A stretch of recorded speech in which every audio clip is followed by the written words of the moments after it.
I think most people realize that the human race has reached a crossroads.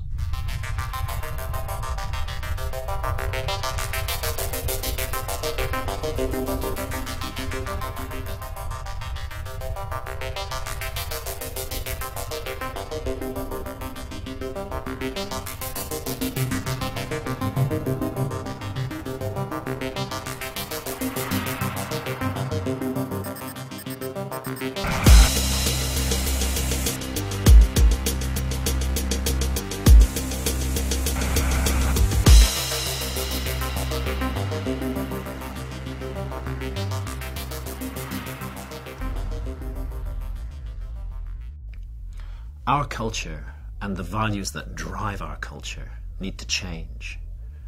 Endless growth, endless consumption, endless competition, endless fighting over scarce resources, endless fear, hatred and suspicion, endless pollution. All this makes for an unsustainable way of life.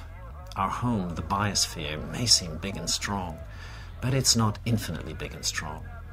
There are limits to how far it can be exploited solely for our material convenience. We seem to treat the Earth as if it were able to withstand anything that we do, as though the planet were some sort of unbreakable stage upon which human history, in all its belligerent glory, is played out.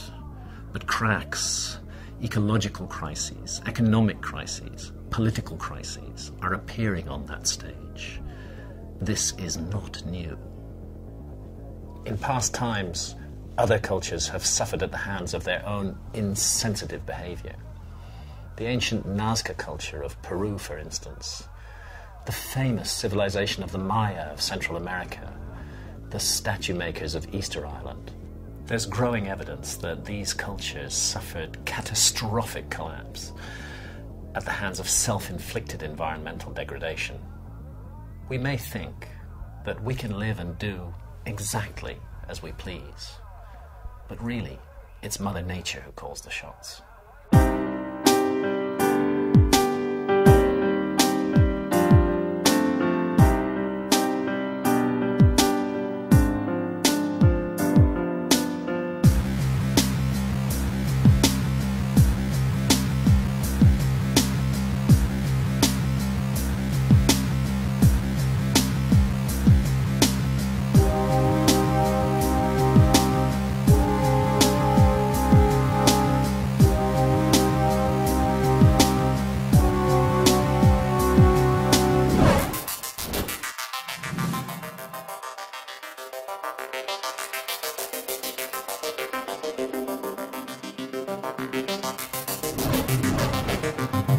The trouble with Earth 1.0 technologies is that they are divorced from ecological considerations.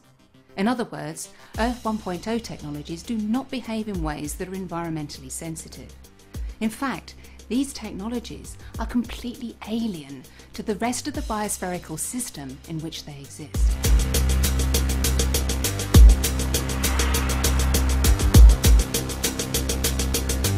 A classic example is our building technologies. Keeping our buildings running accounts for fully 40% of our global energy use. In other words, our buildings are responsible for massive emissions of the greenhouse gas carbon dioxide. To make matters worse, our buildings are made of materials that are inert and lack responsiveness. In other words, when we build a block of flats, we are effectively creating a vast surface area that is passive in the context of its environment. Contrast this to living systems that are sensitive to their environment and can optimize their structure and behavior. Think of leaves that can follow the path of the sun, or blood vessels under the skin that can actively constrict or dilate in response to ambient temperature. In each case, life is responding in a smart way to environmental changes. This is what the Earth 2.0 approach to building entails. A built environment whose surface behaves in a sensitive and lifelike way, for example, by absorbing greenhouse gases, or by modulating its opacity and colour to reflect more or less sunlight, or even by harvesting its own energy.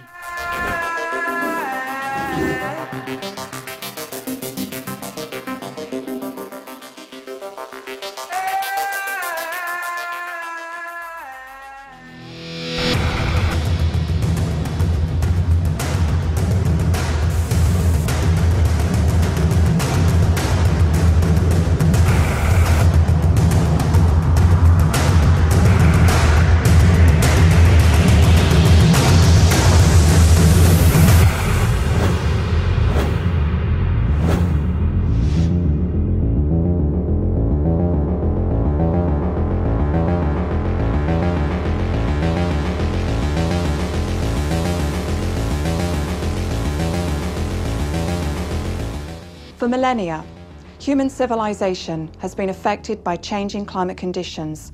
Indeed, at times, adverse climate change may well have determined the very course of human history. Bearing this in mind, a fully realised Earth 2.0 civilization would consist of cities that, through their specific structure, can respond to major environmental threats in a smart way. Just as certain ecosystems can adapt to seasonal flooding, so too will Earth 2.0 cities be able to absorb harsh environmental impacts.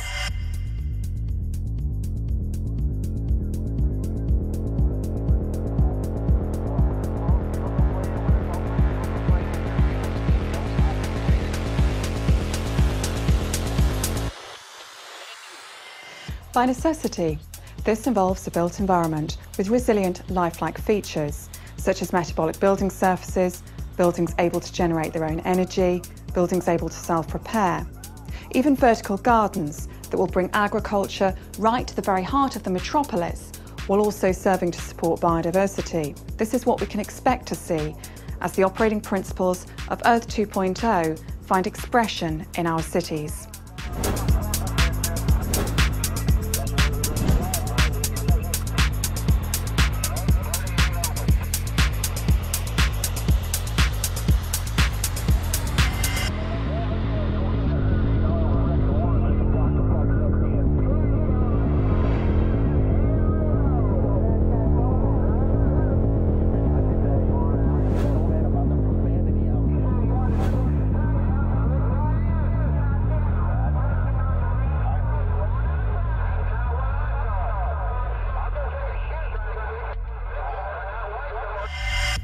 Our world is governed by technology. Technology can be used for good or for ill. Modern high-speed aircraft can deliver explosives, or they can deliver humanitarian aid.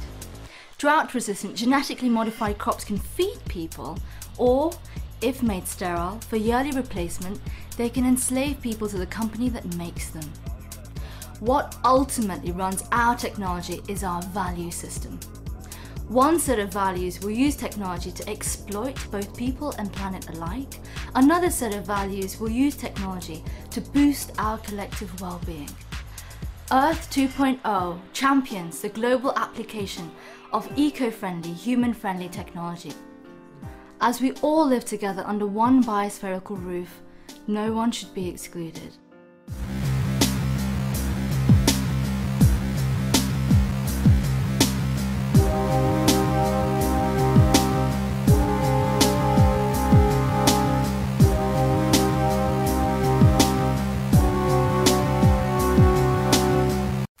At this juncture of the human story, our choice is clear. What we can call the Earth 1.0 operating system is simply unsustainable.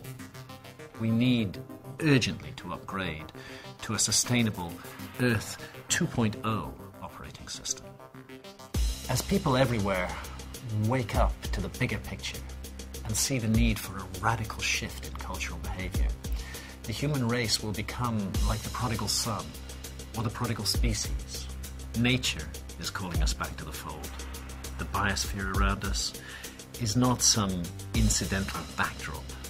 It's the very life support system that has borne and sustained the long and epic human journey. The sooner we realise this and become symbiotic with the rest of life's web and with each other, the better.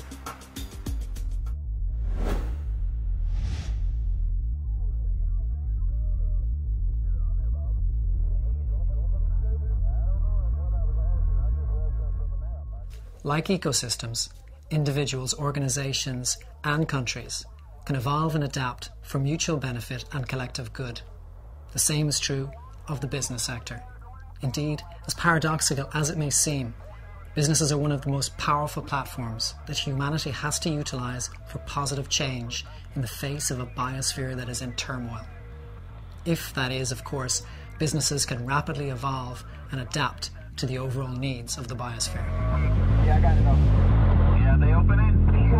Yeah, they opened it. The traditional Earth 1.0 approach to business of take, make and waste is unsustainable and needs to be replaced.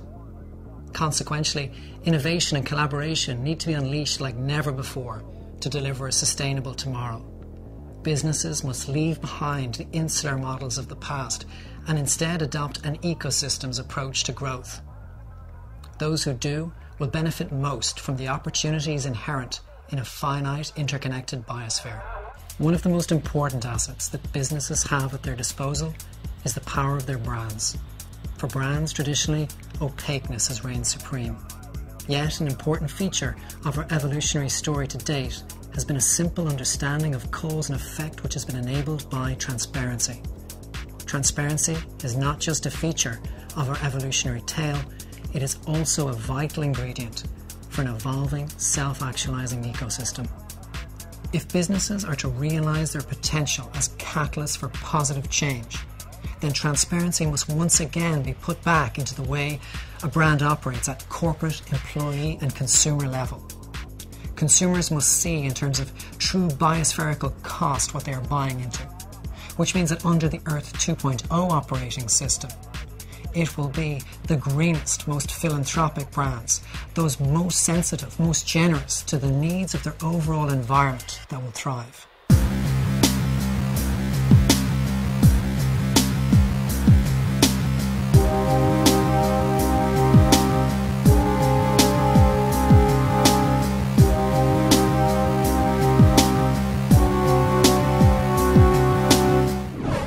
It was one of our greatest exponents for change, Mahatma Gandhi, who said, "You must become the change you want to see in the world." Well, for business, this means becoming an integral part of the ecosystems within which we must evolve.